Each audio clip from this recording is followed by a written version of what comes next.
What's up, guys? Thank you for stopping by Western.ops. Are you in the market for a new AR-15 but don't want to break the bank? Well, I got a solution for you that may work out. This is my budget AR-15 in 224 Valkyrie. I'm going to go over some of the highlights and some of the problems I've had with it. And I'll go over the company and all the different parts. It's kind of, I got it all from one company, but there's different parts. So stay tuned. I'll go into the specs and details and go over the whole rifle and what parts I have on it.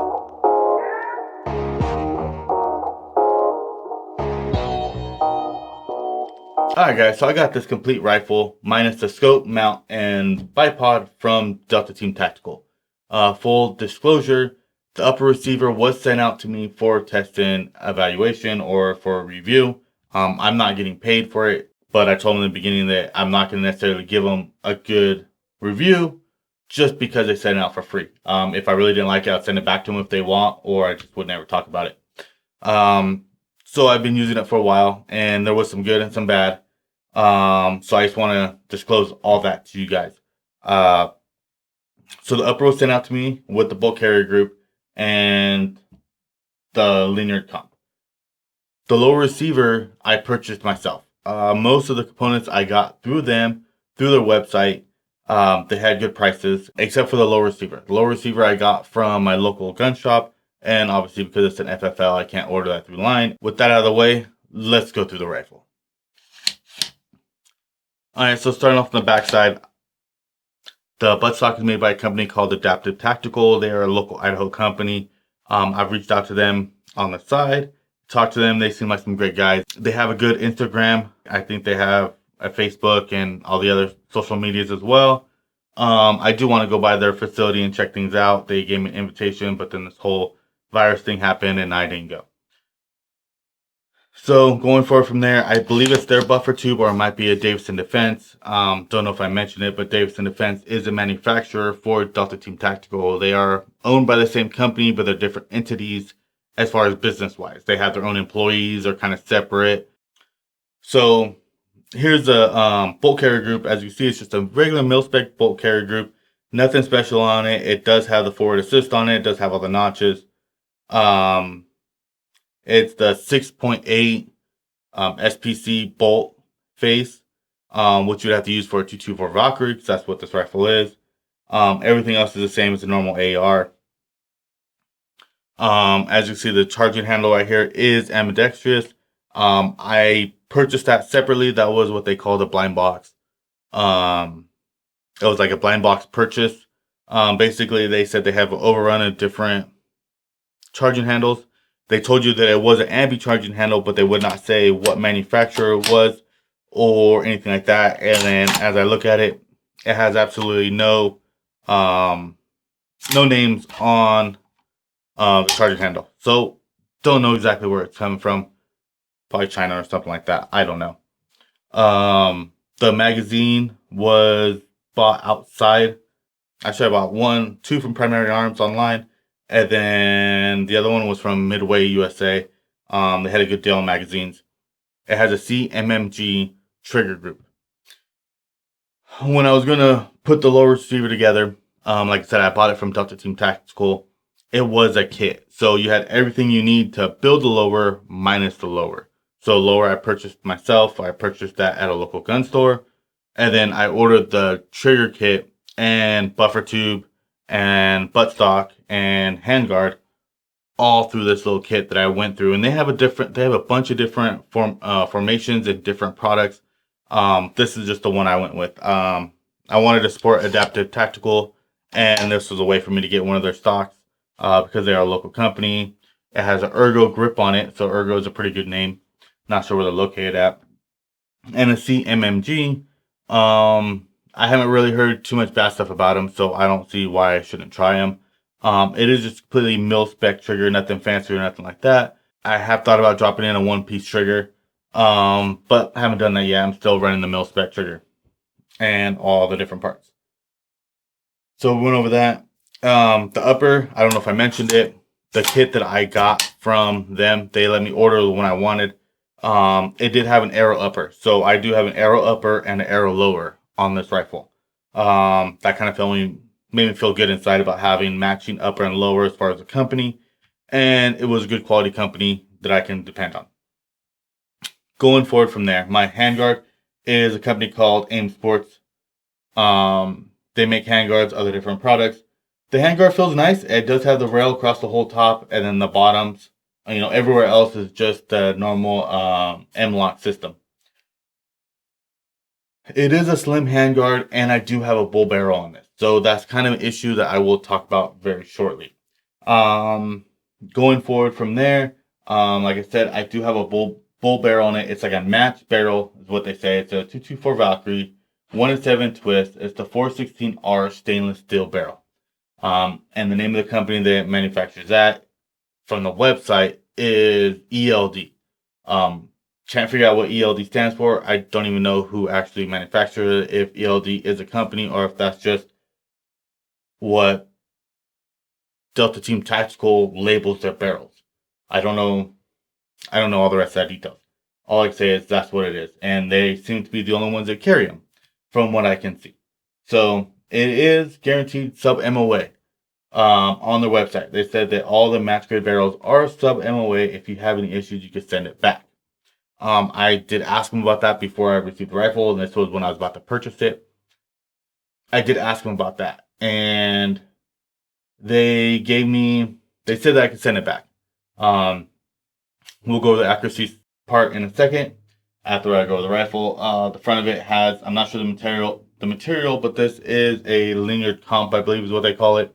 And basically there's no ports or holes on the side. All the ports are in the front. It pushes your blast forward and pushes all the recoil straight back. This is not a hard hitting recoiling rifle. So I haven't had a problem, especially with having this big old fluffy butt stuck on it. No problems at all there. So right now I have an Atlas bipod on it. This Atlas bipod jumps around from rifle to rifle for me. I did shoot this I have a tripod by Delamo Gear out of Utah. They sent that out to me for a review, and I like that thing. It's just a subcompact tripod. It's just a little tripod that is about the same height, a little bit higher than this, but probably about the height of a normal bipod with the legs straight out.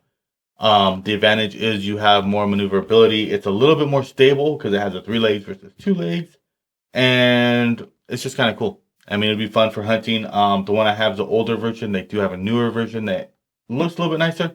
Probably gonna try and pick one of those up. I'll reach out and order one or something like that in the near future. My glass that I have on here.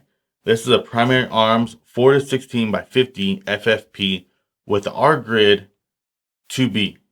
So kind of mouthful. But it's a 4-16 scope. It's a GLX line. So it's a GLX 4. This was before they redesigned them. So this was the first generation they came out with. The ones they're selling now are still considered the first generation, but they did change some little stuff like the push button on the locking turrets, and I believe they changed the way the PA looks on the side and the top up here. I have this mounted in a American Defense one-piece mount. A little bit heavier, but it's a solid mount. The scope's a little heavy, but it's a solid scope. And this isn't a rifle that I plan on walking around with. This is more of a setup and shoot. So, good things is I am able to get sub MOA. I hand load my ammo. I tailored a load for this rifle, and I am able to get sub MOA with my hand loads. I think anywhere from a little over half inch. I think some of the best groups I had were right around like 5/8, which is a little bit over a half inch at obviously 100 yards. And those are all 5-round shots. And then everywhere up to maybe just under an inch. They've been in that little area for a while now, and it's shooting really well. With factory ammo, I was not able to get the same quality of groups. They were shooting about 1.5 to 2.5 inches with factory ammo. Don't know if that's rifle, don't know if it's factory ammo. Factory ammo kind of been overpromised and underdelivered in my opinion, and that's why I always had the intent of hand loading. That's where a lot of gripes come about the 224 Valkyrie. Is it's supposed to be a good rifle with factory loads, but the factory loads aren't fulfilling what they said they're going to fulfill. With hand loads, people are loving it. People are getting great groups. They're shooting out far. They're getting that 1,300 yards that the rifle promised when it first came out. So that's that. Inch and a half to 2.5 groups isn't that bad for an AR-15. That's probably your normal mil-spec AR-15. Is an inch and a half to 2.5 inches, somewhere around there, roughly 2 inches, inch and a half. I had issue with, in the very beginning, with the round getting stuck in the chamber. And after doing some research, it is a 224 Valkyrie issue. Not necessarily this rifle. It's not necessarily a Delta Team Tactical.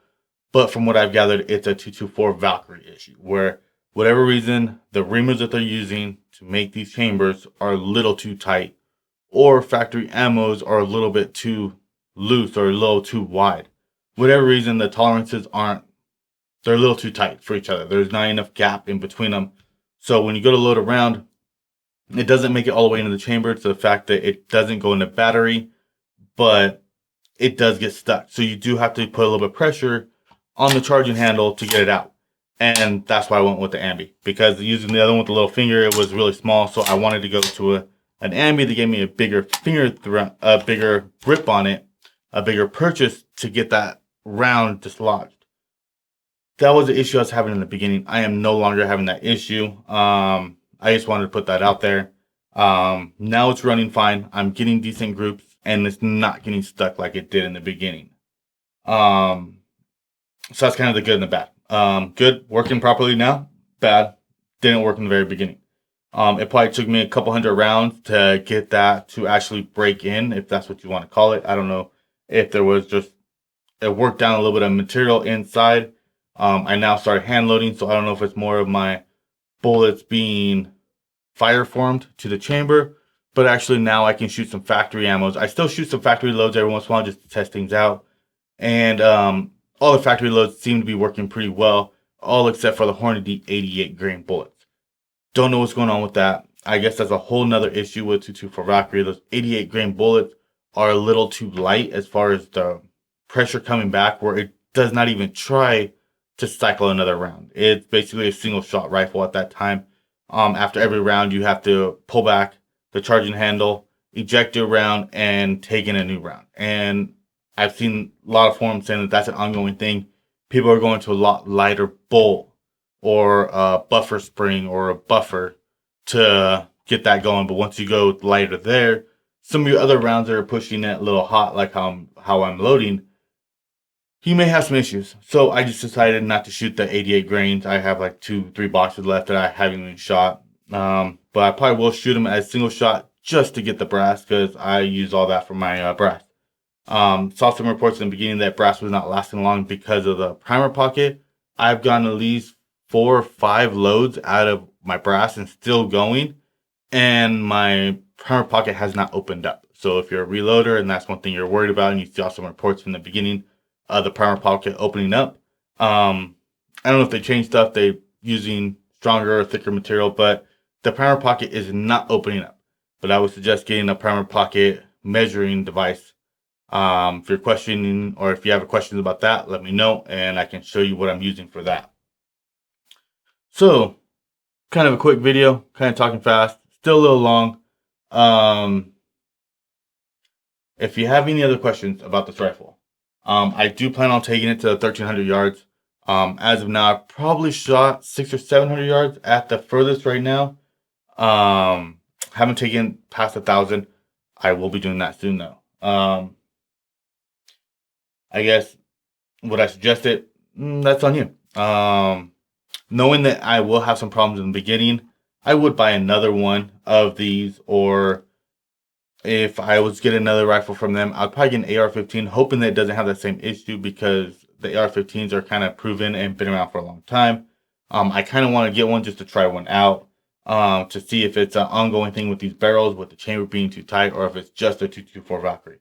That'd be really good. If that's something you're interested in, leave a comment below, and I'll see if I can pick one of those up. I'd probably have to purchase that myself, but something I'm willing to do. They're usually not that expensive. So I don't think there's really anything else about the rifle. I would suggest it if you're able to work with it. If this was going to be your primary weapon and this is what you're going to try and save your family with or defend your family, I would not go with this upper, based on the chamber issue. And if it's your second or third rifle and you want to work with it, get it. It's working out good, especially if you're going to hand load. You can get some good stuff. but with having the chamber getting stuck, if you don't have the time to actually put 300 or 400 rounds through it, just to make sure that it starts to function right. Yeah, some people don't have the time, some people don't have the money just to know that they're gonna have to spend that much money in ammo, with it being what, $10 to $20 a box. Going through a couple hundred rounds it gets up there in price. I've spent a lot of money on ammo on this thing so far. So yeah, so I think that's pretty much it. This rifle, the 1 in 7 twist, does not like the heavier bullets. This thing really likes the 75 grain bullets. So I've been sticking around the 75 boat tail hollow point, is what I've been loading up with this thing, and it's loving those bullets. The Burger 80 grain, no, I think they're 85.5. Approach those heavier bullets with caution. It seems about the 75, 70, 75, 77 grain is what this 1 in 7 twist likes. I would like to try a 1 in 6.5 twist to get to those heavier bullets, and that seems like that's the new hot trend. So if you have any good companies that make a 6.5 twist, 1 by 6.5 twist rifle, barrel only, send me a link, or let me, give me a description on who you're using, and maybe I'll check that out to see if that's the road I want to go through. Other than that, guys, thanks for watching. Appreciate your time. Try not to make this too much of a rambling video. More of just going over the rifle, showing you what you get, and my initial impressions and what I'm working with in the very beginning. Alright, guys. Stay tuned for any new videos coming up. Thanks for watching, and if you have any other questions, leave them down below, and I'll get back to you. You can always find me on Instagram, Facebook, and I'm now on Parler. All Western.ops. Parler and Facebook, I have been trying to push more discount codes through and different savings and stuff like that. So stay tuned for those. If you're looking to build, let me know. I can see if I can find you any discounts and stuff like that. Almost like a broker, but not really. All right, thanks, guys. Bye.